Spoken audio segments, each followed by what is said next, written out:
integrado a la alianza de los BRICS, los países más importantes de las economías emergentes.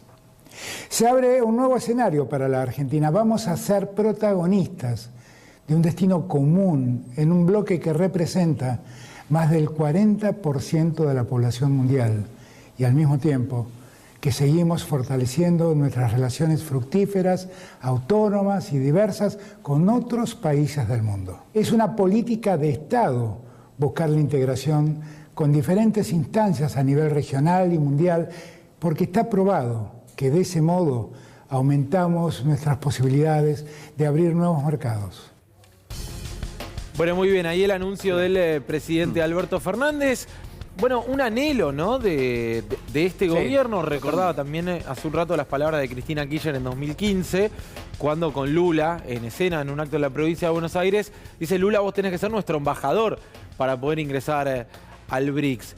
¿Por qué es tan importante y puede marcar un antes y un después en nuestra economía? Bueno, es muy importante porque, como vos decías, la Argentina hoy es un jugador en términos del comercio internacional, que uno podría pensar, bueno, está dentro de un marco de un acuerdo regional como es el Mercosur, al mismo tiempo tiene algún tipo de acuerdo de carácter bilateral, pero lo cierto es que hoy por hoy, en un mundo que es multipolar, en un mundo donde Estados Unidos es importante, donde la Unión Europea es importante, la realidad es que China hoy es un jugador vital y muy relevante, es el principal socio comercial de la Argentina y la verdad que no tenemos un acuerdo marco para comerciar con China. Es decir, lo hacemos directamente porque consideramos que ese comercio es beneficioso, le compramos muchas manufacturas, de hecho es el principal proveedor de manufacturas de la Argentina y al mismo tiempo es nuestro principal cliente, ¿no? Le exportamos sobre todo granos, porotos de soja y tratamos de ir sumando valor en esas exportaciones. Ahora, ¿por qué uno podría considerar que tiene un componente un poquito más político en esto? ¿O por qué es conveniente para la Argentina? Porque la Argentina tiene una situación muy particular. Juan, digo, no, a nadie escapa que hoy por hoy somos deudores de nuestro principal acreedor, que es el Fondo Monetario Internacional, y que en ese contexto el Fondo Monetario es una organización, una entidad que surge a finales de la Segunda Guerra Mundial, junto con el Banco Mundial, y donde Estados Unidos tiene el poder de veto. Es decir, que ahí, digamos, es un organismo multilateral, pero donde decide Estados Unidos. Entonces la pregunta es, ¿la Argentina puede negociar bien con el Fondo Monetario? Bueno, claramente no. ¿Por qué? Porque hay una simetría total entre un deudor y un acreedor enorme, como es el Fondo Monetario, que tiene atrás a los Estados Unidos. Te voy a hacer esta pregunta. ¿Puede el Fondo Monetario apretar a la Argentina para que acepte cualquier tipo de condicionamiento? Bueno, hasta ahora casi que podía hacerlo. La pregunta es, si vos tenés un prestamista de última instancia, que no es el fondo, sino que es, por ejemplo, el Banco de Desarrollo de los BRICS, ¿podés negociar mejor con el Fondo Monetario o no? Y yo creo que podés negociar mejor, digamos. Si tenés a alguien al lado que te dice, mira, eso que vas a acordar con el Fondo Monetario no te conviene, bueno, te sienta de otra manera frente a la negociación internacional. Quiero que nos adentremos en la repercusión política y particularmente de los candidatos. Hay algo que es cierto y es que hay 3 candidatos, hay 5 si no me equivoco en total, pero 3 que en ese escenario de tercios pujan por manejar los destinos del país desde el 10 de diciembre. Y hoy se expresaron justamente en este sentido, producto de la incorporación de Argentina a los BRICS. Si les parece, vamos a escuchar a Patricia Bullrich, que 1 hora y media, 2 horas después del anuncio, ya estaba diciendo: yo salgo corriendo el 10 de diciembre a cancelar la suscripción a los BRICS. A ver. Nuestra posición contraria al ingreso a BRICS. Hace unos minutos, el presidente de la Nación, que está, como todos sabemos, en una situación de enorme debilidad y sin poder ejercer su cargo de mandatario, acaba de comprometer a la Argentina a la entrada a los BRICS, mientras se desarrolla la invasión a Ucrania y con más razón junto al ingreso a Irán.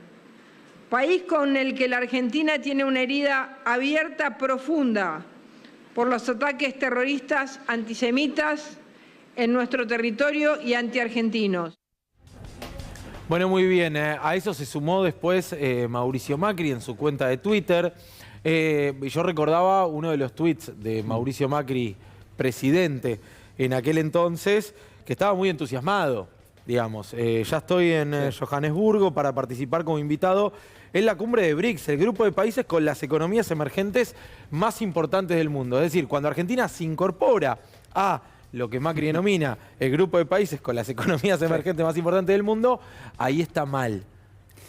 A ver, yo elijo pensarlo de esta manera y me parece importante lo que vos marcabas. Primero, BRICS, ¿qué significa o qué implica? Implica un bloque que es, en términos generales, poseedor de una vasta extensión, cada uno de esos países, vasta población, con lo cual ahí uno podría decir, bueno, con un mercado interno muy potente, claro. Pero al mismo tiempo, y esto es clave, países que son dueños de recursos naturales estratégicos en este momento. Ahora uno podría cruzar la vereda de enfrente y decir, bueno, a ver, ¿cuál es el otro bloque poderoso en el mundo? El G7. Estados Unidos, Canadá, Japón, Francia, Italia, Alemania, el Reino Unido. ¿Y esos países tienen recursos o no? Y vos vas a decir, mirá, son industrializados, pero recursos, ¿quién tiene? Y por ahí Estados Unidos, y para de contar. ¿Por qué? Porque el resto sí es industrializado, pero no tienen minerales críticos, no tienen hidrocarburos, no tienen ni gas ni petróleo. Entonces, atención con lo que se discute acá, ¿no? Porque uno podría pensar, del lado de los BRICS van a quedar los dueños de los recursos naturales. Y del otro lado van a quedar aquellos que hasta ahora por lo menos tenían un respaldo financiero, que tenían las instituciones de carácter crediticio internacional de alguna manera a su cargo, que tenían poder de veto, el caso de los Estados Unidos. Entonces, lo que viene acá es una discusión mucho más importante, más grande, que guarda una relación directa con la potencialidad del crecimiento económico. Son economías emergentes, claro que sí, pero claramente si uno mira las tendencias, el G7 cada vez representa menos en términos del Producto Bruto Global y los BRICS cada vez representan más. Ya se cruzaron las curvas. Quiere decir que si vos lo mirás en una ventanita para dentro de 10 años, son actores protagónicos. Pertenecer a ese club sin que esto implique necesariamente un acuerdo de libre comercio, no implica nada en los BRICS hoy por hoy. Sencillamente implica que tenés a alguien al lado que te escucha, que tenés una mesa donde conversar, que quizás en algún punto, si vos tenés que negociar con el Fondo Monetario, bueno, tenés a alguien a quien decirle, che, mirá, me están negociando mal, no tengo una salida, ¿no me das una mano? O no tengo dólares, ¿qué te parece si hacemos comercio internacional con yuanes o con reales? Bueno, esto está pasando en este mismo momento. Claro. Sí, Marcos, para cerrar. No, digo, porque me parece que las objeciones ocultan y eliden lo que acaba de contar Julián. Digo, hablan de países con los que la Argentina tiene conflictos.